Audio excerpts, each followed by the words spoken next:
Garden Basics with Farmer Fred is brought to you by Smart Pots, the original lightweight, long-lasting fabric plant container. It's made in the USA. Visit smartpots.com/Fred for more information and a special discount. That's smartpots.com/Fred.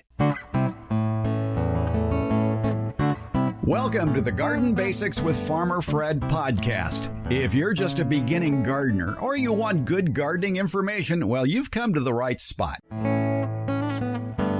In this episode, we dive into the critical topic of immunity, especially as we approach the winter months when cold and flu viruses are on the rise. Joining me is Dr. Laura Verich from freshphysician.com. She shares her expertise on how our lifestyle choices, particularly nutrition, play a pivotal role in our overall health as well as our ability to fend off illnesses. Dr. Verich highlights that over 60% of the population is now dealing with chronic diseases. That's a stark contrast to historical statistics. We discuss how factors like diet, lifestyle, and environmental influences can contribute significantly to this rise. With insights from research conducted during the COVID pandemic, she underscores the importance of a plant-centered diet, revealing that individuals who consume more fruits and vegetables experience dramatically lower rates of severe COVID illness. This aligns with the adage that our best defense is the nutritional power found in our very own home gardens. We also discuss the specific foods that bolster our immune defenses, including those rich in antioxidants and anti-inflammatory properties. Dr. Verich shares how incorporating foods like turmeric, a spice shown to possess remarkable health benefits, can enhance our immune responses. Moreover, gardening itself emerges as a powerful tool for enhancing our health. The physical activity of gardening, combined with the exposure to sunlight, contributes to vitamin D synthesis, which is crucial for immune function. We delve into the benefits of being immersed in nature, emphasizing practices like forest bathing that highlight the healing power of scents and the mental clarity brought about by simply being outdoors. We stress the importance of viewing food as a holistic system. Whole foods contain various compounds that work synergistically to promote health, which can't be replicated in supplemental form. Dr. Verich reminds us that adopting healthy habits requires a shift in mindset towards enjoying and incorporating nutrient-dense foods into our diets. We're podcasting from Barking Dog Studios here in the beautiful Abutilon jungle in suburban Purgatory. It's the Garden Basics with Farmer Fred podcast, brought to you today by Smart Pots and Dave Wilson Nursery. Let's go. Well, as we head into winter, we are faced with the threat of an onslaught of viruses. Oh, there's cold viruses and flu viruses and who knows what else is down the pike. Another pandemic? Who knows? So how about we arm ourselves, especially us gardeners, with information that you need to prevent or lessen the symptoms of the next flu, cold, or pandemic? Providing us answers, our friend Dr. Laura Verich of freshphysician.com. It's a timely newsletter on growing your health and your personal responsibility to make that happen. Fortunately, as gardeners, we have a yard full of the best food in the world because the healthiest food you can eat is the food you grow yourself, as I'm very fond of saying. And Dr. Verich, a pleasure to have you with us again. And boosting immunity. How does one go about fighting off somebody else's cold viruses, for example? Yeah. Hi, Fred. So great to be back with you again. And I love this topic. It's so timely right now, something we need to really be thinking about. And we learned so much from the COVID pandemic, really about how to best take care of our health, what things were really working, what things weren't really working. So yeah, there's a lot to be thinking about right now. And boosting our immunity is an interesting concept. I think some of the experts would say we don't want to really call it boosting immunity. We want to call it kind of balancing immunity, because if our immunity is not great, If it's kind of a little bit too low, we can get more infections and we can even get cancer. If our immunity is sort of revved up a little bit too much and doesn't turn off correctly, we can end up with autoimmune diseases. We can end up with allergies. So really, we want to get that immune system of ours in good balance. And we saw with the pandemic, if our body is in good shape, in good health, we can really fight off these diseases and have a much lower incidence of getting a severe infection or dying from something like COVID. So it's really, really critical for us. A lot of this information we're talking about is in your latest newsletter, which people can subscribe to for free when they visit freshphysician.com. If you want more information about what we're talking about, go check that out. And you point out in the newsletter that 60% of us have a chronic disease. What is a chronic disease? And we're talking about kind of all those diseases we see around us all the time, right? We see it as we get older, heart disease and diabetes and Alzheimer's disease and autoimmune diseases and hypertension. The list goes on and on. Really, all of those diseases, cancer, those are the chronic diseases we're talking about, but they're really not the normal state of humans. We have gone in a 90-year time span from having about a 7% incidence, meaning 7% of the population had chronic disease, to now having over 60% of us having a chronic disease. So a lot more of us have chronic diseases now. And we know that a lot of that is related to what we're eating and what our lifestyle is like and our environment. I just want people to know that it doesn't have to be that way. It's not the normal state for us to have those chronic diseases.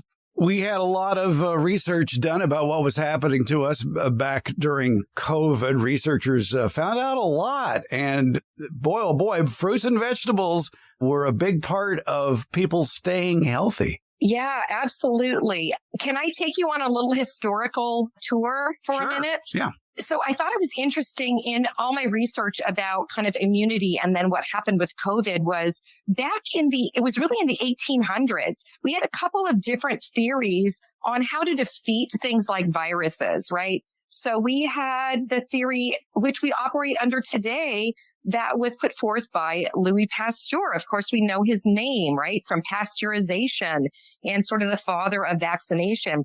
He really posited the germ theory, which basically said that it is up to the medical establishment, the pharmaceutical companies, to keep us safe from viruses. So we're going to vaccinate. We're going to make antibiotics and other medicines. We're going to mask, we're going to distance, we're going to sanitize things, right? And that's exactly what we saw during COVID.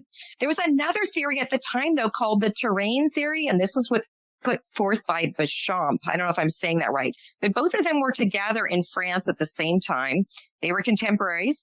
And Béchamp really thought that it was more about our lifestyle, our own personal health factors that were important, right? It was the personal health that we had underlying that could make our body inhospitable to these viruses. So we had to keep ourselves healthy. So he didn't win out in this battle. And I don't know why we thought we had to have one or the other theory, but Pasteur's theory won out. But what we discovered with COVID was that really Béchamp was so right?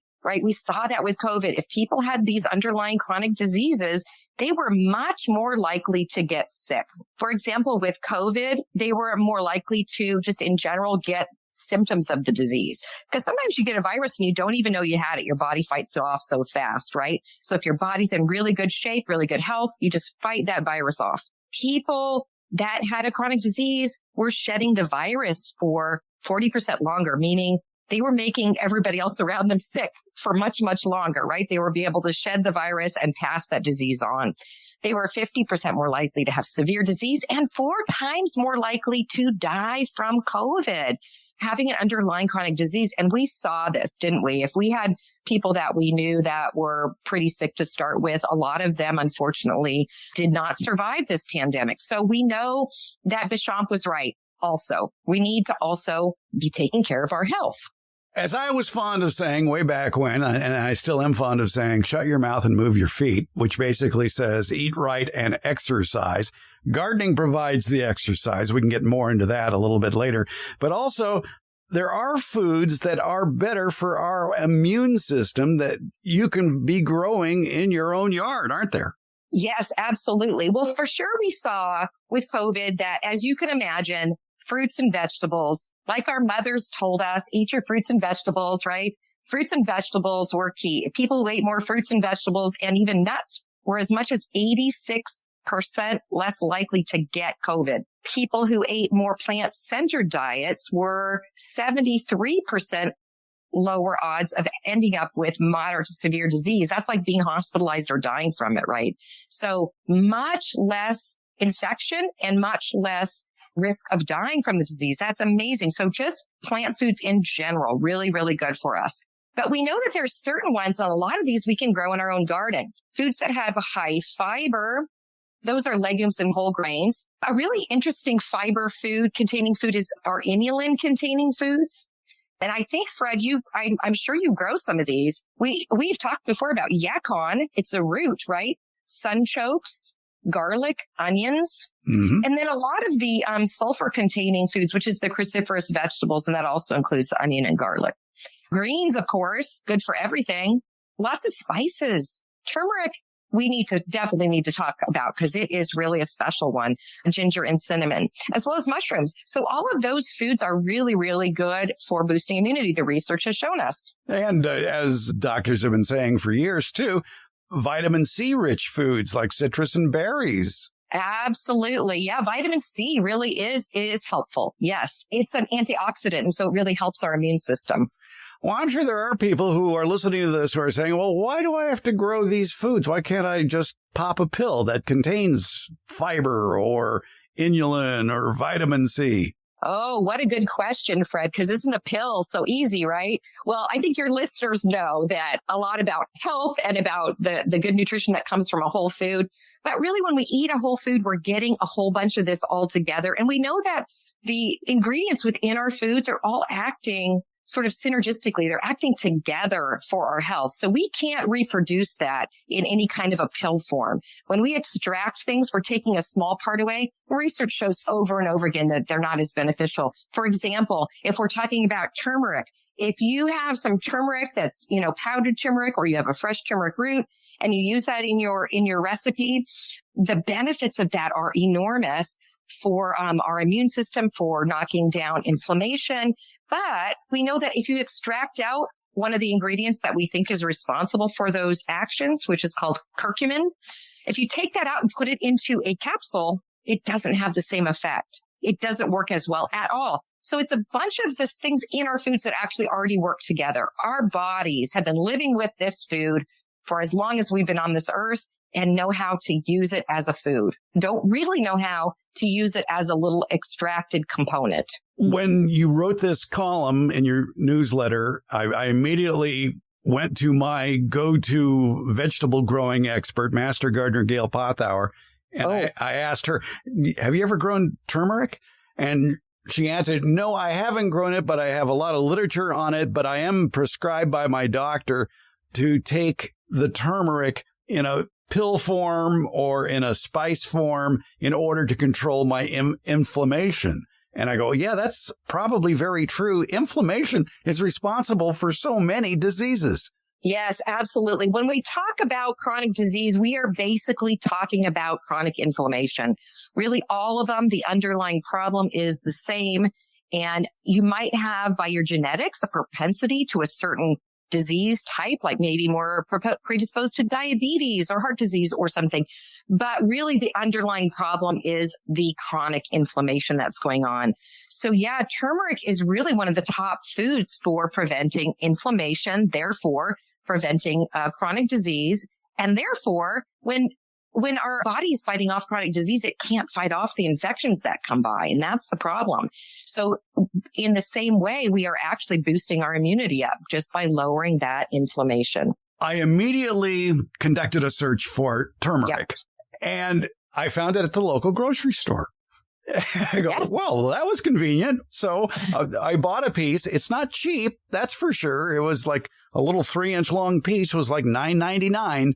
But figure, well, what the heck? It's going to grow me a lot more. So let's try it. And sure enough, I planted it. and I'm waiting for it to sprout. And I see that is one of the warnings about growing turmeric from the University of Vermont Cooperative Extension that has a great article about growing turmeric indoors, but especially if you live in a warmer climate, you can grow it outdoors. It's hardy in USDA zones 8 through 10. You have to be patient for it to sprout. It takes about 3 to 8 weeks for sprouts to appear. And then when they do sprout, then you just move the pot to a sunny spot near a window and maybe, if necessary, supplement it with a grow light. Or if you live in a nice mild climate, a sunny climate, give it full sun outdoors. And it gets to be a pretty big plant. It's 3 to 4 feet tall and wide, and they recommend planting it in at least a 12-inch pot. And a pot that's 12 inches by 12 inches is sometimes referred to in the horticultural industry, perhaps a 5-gallon container. But don't do a 4-inch pot with turmeric. You do want a pretty good size pot, 5-gallon container to grow it in. And when the foliage begins to fade after about 8 to 10 months, when the plant has yellowed and dried out, you can harvest it. You simply dig up the entire plant, brush the soil away from the rhizomes, cut the stalk off, and maybe save a piece or two of those rhizomes to replant and do it all over again. What can you do with fresh turmeric? One thing I want to say is I know I have it here in Florida in our grocery stores, and it doesn't cost near that much. I'm not sure why it was so costly for you. Maybe it's the season or something, but yeah, you can find those rhizomes. They kind of look a little like, well, they don't really like ginger, but that sort of it's related. Yeah, they're related to each other. And what you can do with them is you can, like you did, take one, you can maybe cut it if you want to, put it in a pot or in the garden and grow some, and maybe take another one and you can just pop it into your freezer. And then when you want to use it, you can just grate some of it off into whatever you're making. And that's the way I would recommend using it. But it's just as good to use powdered, turmeric too. It probably has lost a little bit of the beneficial components, but that's okay. I mean, it's still really, really amazing. Most of the research done on turmeric is with the powdered type. So it really has a lot of benefits. So how do you use it? What a great question. We know that turmeric is a spice that is used a lot in, in the sort of Southeast Asia and in India. So if you look at recipes, a lot of recipes from there, so a lot of the curry dishes are based on turmeric. That's why they have that beautiful yellow color to them. And they always, in the recipes, it's interesting because it's always got some black pepper with it. And it turns out that if you put black pepper with your turmeric, you increase the bioavailability, so the availability of your body to use it, by something like 2,000%. So whenever you're going to have some turmeric, put a little grind of black pepper. It doesn't take much with it. You really increase the availability for your body and the ability to use it. But so you can use it in recipes like that. I actually like to do things like put it into my smoothie in the morning, because then I know I get it in every day. It's really recommended about a 1/4 teaspoon a day. So you can definitely get that in your smoothie, little grind of black pepper. It sounds kind of weird, but you don't really taste it in there. Oh, another way is that I like to get it into my diet is by I make a little jar of coffee spices that I put into my coffee every morning. And that has a whole bunch of these really good immune boosting spices like turmeric. And it has cinnamon and ginger and cloves and cardamom, and list goes on. And make a little jar of those and then just sprinkle some in your coffee every morning. You're getting yourself a little boost to start the day. As you pointed out about you only need about a 1/4 teaspoon a day, is because there are warnings about turmeric, especially if you have gallstones. You may want to check with your doctor if you have any sort of medical issues. You don't want to take large amounts of turmeric in supplement form for long periods of time, because it could cause stomach upset and in extreme cases, ulcer. And people, as I mentioned, who have gallstones or obstruction of the bile passages should talk to their doctor first. That sounds like good advice. And it's always good advice to just not overdo things. Do them in moderation, right? A 1/4 teaspoon a day. And this is a food, so we know it's very safe. But anything that we're going to do where we're going to do it in excess is probably not a good idea. So yeah, I'm totally in agreement with that. What does it taste like fresh? That's a very good question. How to describe it? I just don't think I can even describe it. You're going to have to try it out. Okay. Because it's a fairly strong flavor. So a lot of people, it's not one of those things where you could just put it on anything you're making and you won't notice it. You will. It's a pretty strong flavor, but it is a delicious flavor. And it goes with a lot of those really warming spices for the winter. Yeah, I think I would rather have it fresh than in powdered form because, as you mentioned, there's got to be a lot more nutritional value or just better value for your body in fresh form than it is in a processed form. Yeah, I'm sure that's true. Again, the research studies are all on the ground and dried turmeric, but you can only imagine that getting the one fresh from the root is going to be even better. So maybe you need even less. There are a lot of recipes online for using turmeric, including adding grated or thinly sliced fresh turmeric to soups, stews, curries, vegetable dishes.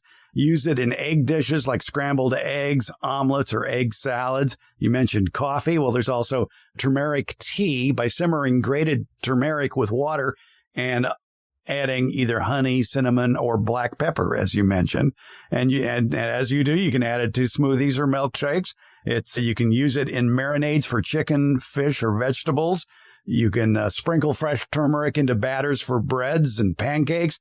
You can add thinly sliced or chopped fresh turmeric to green salads. You can whisk it fresh into salad dressings or vinaigrettes. You can even make butter out of it, too. So there's a lot of uses for it. Wow, I just got some new ideas. Great. So, yes, and it's not hard to grow. It's basically you plop that. If you want the exact directions, we'll have a link in today's show notes about growing turmeric indoors and how to plant it and how deep to plant it, how to care for it. And there isn't that much care for it. And just basically stand back, let it grow, be patient with it. And when it starts dying back in the fall, that's when you harvest all those roots or tubers and start all over again if you want. Exactly. Yeah, and I would really recommend everybody try to get some turmeric in your diet. Try it out. And even if at first you think, well, that's kind of a strong taste, our taste buds change pretty quickly. So just kind of keep adding a little bit here and there. We do know there's an index. I don't know if you ever heard of it, called the Dietary Inflammatory Index. So they looked at the research on all kinds of foods and food ingredients. And what they found was the most anti-inflammatory food in the whole index is turmeric. It is the one. So if we can get some more of that in, it's going to be great. And I was just remembering for viruses in particular, that turmeric is very antiviral. We know with COVID that it actually blocks the virus from getting into our cells. Viruses have to use our own cells and our own machinery to replicate themselves. And if they can't get in, they can't replicate. They can't make more of themselves. And so that's a great way to keep the infection down. And we saw that with COVID, people who were eating turmeric had a 77% decrease in mortality related to their COVID infections during that time. So really, really good one to get in this winter season. I've been using the Smart Pot compost sack for a few years now, and it is coming in very handy for amending and protecting the garden soil year-round. I like to amend my planting beds before putting in any of the seasonal crops or improving the bed before I plant anytime. One of the ingredients that gets worked into the soil in my raised beds is compost. And making up the bottom half of my Smart Pot compost sack right now is some of the richest looking, finest compost I've ever seen, made from last fall's oak leaf collection. Yep, it's beautiful leaf mold. The design of the compost sack, with a little help from Mother Nature, turned those shredded leaves into beautiful, ready-to-use compost. And I use some of the existing leaves that haven't broken down near the top of the compost sack as a few inches of mulch, and I use that year-round. The Smart Pot compost sack is a large 100-gallon fabric bag. It's lightweight, yet extremely durable, and lasts for years. It can hold 12 cubic feet of pure compost. This rugged fabric is entirely porous, containing many micropores that allow for air circulation and drainage. The fitted cover is a flexible plastic top designed to increase heat and help manage moisture in the mix, accelerating the composting process. Smart Pots, they're proudly made 100% here in the USA. Smart Pots are available at independent garden centers and select Ace and True Value hardware stores nationwide. You can find the nearest location of Smart Pots at their website, smartpots.com/Fred.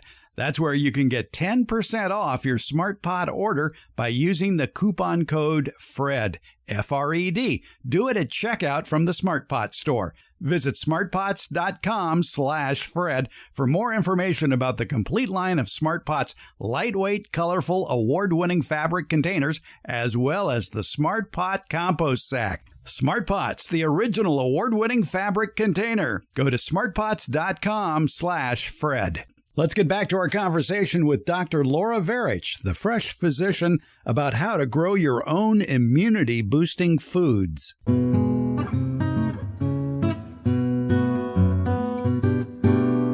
You mentioned at the start of this about growing yacon, and maybe you ought to spend a few minutes talking about yacon, Y-A-C-O-N. It's native to South America, but it grows much like the turmeric. You grow it from a root and let it grow, and you harvest it. But these roots, you can munch on it. The taste has been described as sort of like watermelon, but a bit firmer. It's a sweetness from a sugar we don't digest, so the roots are low in calories. They use it as a healthful sweetener. But imagine the health effects of yacon. And you've been doing a little bit of research on yacon, haven't you? Well, I got really excited because I didn't realize that, again, this is one of those inulin-containing foods. It's one of the foods that, one of the types of fiber that our microbiome likes the most. It's really, really a great food for our microbiome, for making our gut bacteria healthier. So yeah, I had somebody in one of my classes come up and tell me that we could grow yacon root here in Florida. And I think you can also, you're in a zone in California where you certainly can grow it too.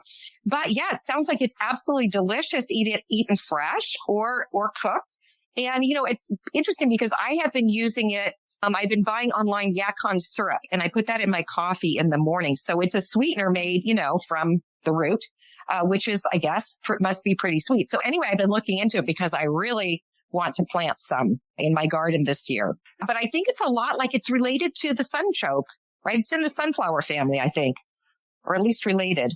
I believe it is, yes. And you propagate the rhizomes in the winter when the plants are dormant or in early spring. And usually nurseries will get those in at that time. So around March or so, if you have a favorite seed catalog or plant catalog that you like to use and order online, I know Raintree Nursery, One Green World, and I think I sent a link to you with another nursery that carries it come March, is when you can find those rhizomes for yacon. Yeah, I'm excited to try that out. Okay, so that's what I'll do. In the spring, I'll be putting some of those in, and they're supposed to have some kind of pretty small, yellow flowers on them. Sounds like it might be attractive. I think they get big though, right?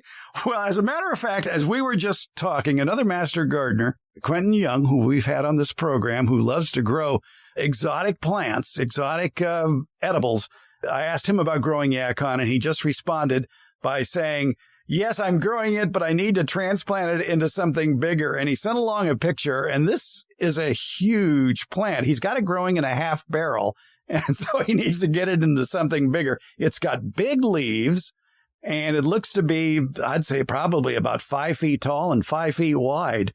It's doing very well. It's very green. It's very pretty. However, he says it's probably not as aggressive as a Jerusalem artichoke. He hasn't harvested any tubers yet, and that's because you harvest them a little later in the winter. He says, anecdotally, I think our zone may not allow them to develop as well as they should, but I haven't done a lot of research yet. So you're right now in USDA zone 10, which Yes. is a very tropical USDA zone. We are in 9, so it might be borderline here. I guess it really depends upon the weather. I think it's worth a try in USDA zone 9 of growing yacon.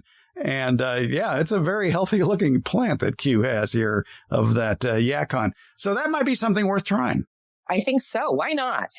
So we're talking about all the foods that you can grow that can help your immune system, many of which you can grow in your own garden. But I hinted before about, there's a lot of immunity boosting prospects just working in the garden. And at your website, freshphysician.com, you talk about why garden. And you point out that hey, it's diet, it's exercise. It's good for you. Exactly. When we get outside and work in our garden, like you said, that's the healthiest food that you could have is the stuff you just picked out of your garden. No doubt about it. Also, we know if we're talking about immunity, we've learned some things too. There's been some increased research in this area, but one thing is we know vitamin D, right? Vitamin D comes from the sun. It gets when our skin is in the sun, we get vitamin D. It is really one of the most important of our vitamins and minerals for boosting our immunity. So we do need to get some sunshine on our skin, and getting outside is a great way to do that. But some new research is super exciting. And I think you may have heard about this too, but there's been studies on just the act of getting outside and sort of being immersed in nature. And this is particularly on the smells around you. There's something called forest bathing, which they do it's a real common practice in Japan. So this is getting out into a forest and just kind of breathing the air. It's not really going for a hike or something like that, but getting out and just kind of being in the forest around the smells that are there. And what they've shown with recent research was kind of interesting is, let me step back for a minute. When we eat plant foods, we are actually borrowing their immune system. The nutrients that we're getting from the food are part of the plant's immune system. And it's the same thing actually when we're inhaling scents from the trees around us. So certain scents from those trees, some of the essential oils, when we breathe those in, those are actually part of the tree's defense. And we are, again, borrowing it from them. So we know that if we get out and we do this forest bathing, we just are outside amongst trees and we're breathing in some of that great air, it boosts our immunity. We have decrease in cortisol levels, that's stress levels that decrease our immunity when cortisol's high. And we also get an increase in some of the cells that fight off viruses. They're called natural killer cells. And these effects can last 30 days just from getting out in the forest one time and breathing those scents. So yeah, I would say, gardeners kind of have it all. We've got fresh food at our disposal. We're getting exercise. We're in the sun. And I would say get all your senses involved. Take a whiff of those great smelling, herbs that you've got in your garden. I love plants that are a show for the nose, and I am always planting those aromatic plants to put on their show at different seasons. So basically, year round, there's something that is just heaven to my nose. I love the Brugmansia plant for its, I guess you could describe it as a tobacco-like aroma, but it's not heavy as, obviously it's not cigarette smoke.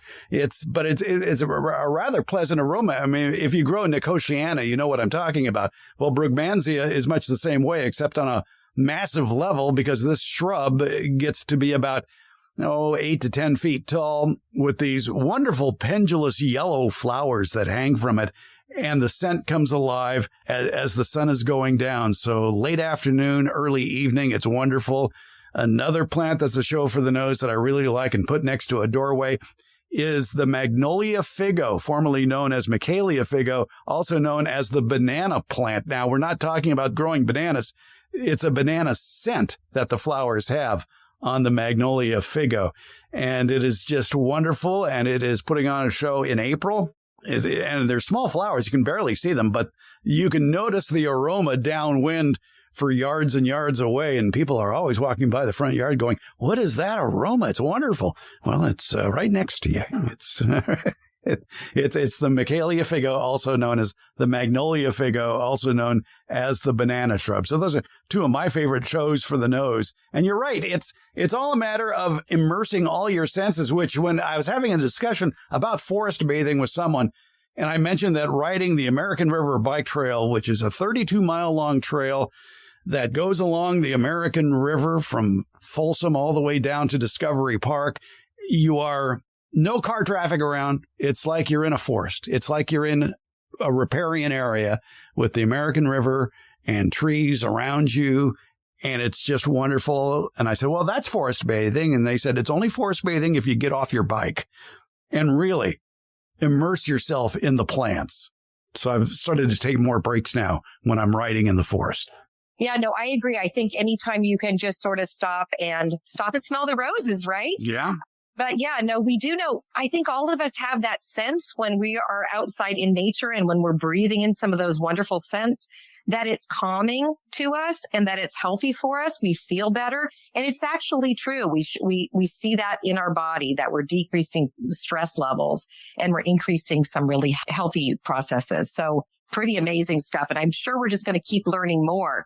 And was there a book that you had said you... It just came out this past week. It's by Kathy Willis. She's a scientist, and and this whole book is about why seeing, smelling, hearing, and touching plants is good for our health.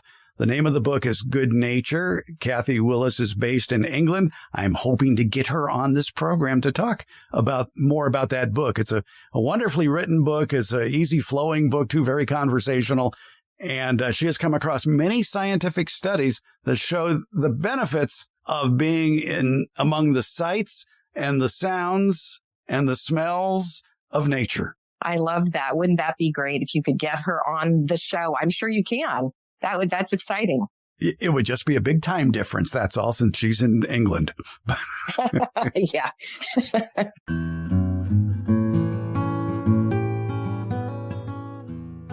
Now's the time to plan the what and the where of what you want to plant for the future. And to help you along, it pays to visit your favorite independently owned nursery on a regular basis throughout the fall and winter just to see what's new. And coming soon to that nursery near you is Dave Wilson Nursery's excellent lineup of farmers market favorites, great tasting, healthy fruit and nut varieties. They'll already be potted up and ready to be planted. And we're also talking about a great selection of antioxidant-rich fruits, such as blueberries, blackberries, raspberries, goji berries, grapes, kiwi, mulberries, gooseberries, figs, and pomegranates. Wholesale grower Dave Wilson Nursery has probably the best lineup of great tasting fruit and nut trees of any grower in the United States. Find out more at their website, davewilson.com. And while you're there, check out all the videos they have on how to plant and grow all their delicious varieties of fruit and nut trees. Plus, at davewilson.com, you can find the nursery nearest you that carries Dave Wilson's plants. Your harvest to better health begins at davewilson.com. Let's get back to our conversation with Dr. Laura Verich, the fresh physician, about how to grow your own immunity-boosting foods. So tell us about your newsletter, Fresh Physician. Well, my newsletter that I put out it's really just aimed to give people useful information from whatever the latest research is so that we can make sure that we are, as we talked about earlier, fortifying our own terrain, right? We're making our own body healthier and taking our part in that. So it's really about any kind of lifestyle changes that we might have, particularly about nutrition. And I really aim to give people things to do in that newsletter, some actionable items. So things that you can apply to your life now to make your body healthier. And you mentioned earlier that you learned about Yacon from somebody in one of your classes, and you can find out more about Dr. Laura Verich's speaking schedule at freshphysician.com, which I imagine is a lot of wellness talks. Right. Exactly. Yeah, I do talks through multiple different centers here in Central Florida, mostly, but I do them around the country, but mostly here, really on all kinds of wellness topics. It might be something like diabetes, or it might be something like, how to better store your fruits and vegetables. So we kind of run the gamut of all kinds of topics just related to how to get healthier. And also, to use that healthy food, you have a whole section on recipes at freshphysician.com. Right. Yes. I have a lot of recipes there, and they're really aimed at taking delicious recipes. I love food. So taking things that I think are delicious and just making sure that those recipes are healthy. So the focus is going to be on being lower sodium, low in saturated fat, which we know is one of the most inflammatory things in our diet. So low in saturated fat, low in sodium, and high in a bunch of those plant nutrients. So lots of herbs and spices in those recipes. So yeah, check them out. You mentioned in your bio that's at freshphysician.com that one of your favorite sayings to your children at mealtime is, "Come on, we want to health you up." And they would roll their eyes because your mom and, they had other ideas. But how did that work out? It worked out pretty well. I think even if you have to with your kids sneak in some, healthy food, like they're not loving the broccoli or something, can you chop it up and sneak it into things? Because really it's just about getting them used to those flavors.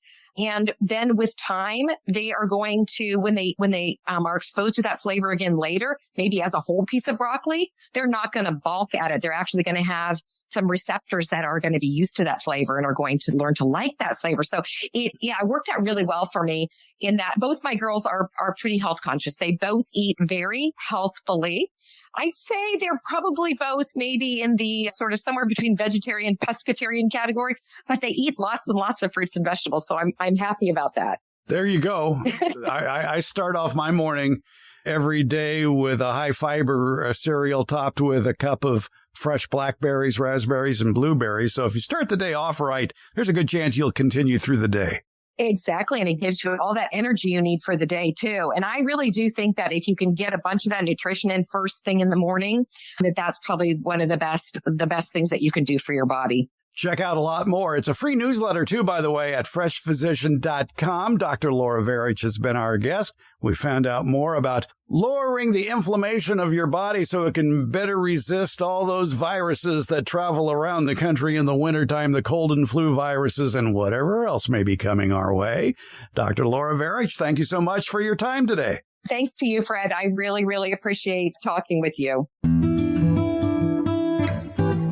Garden Basics with Farmer Fred comes out every Friday. It's brought to you by Smart Pots and Dave Wilson Nursery. Garden Basics, it's available wherever podcasts are handed out. For more information about the podcast, as well as an accurate transcript, visit our website, gardenbasics.net. And thank you so much for listening and your support.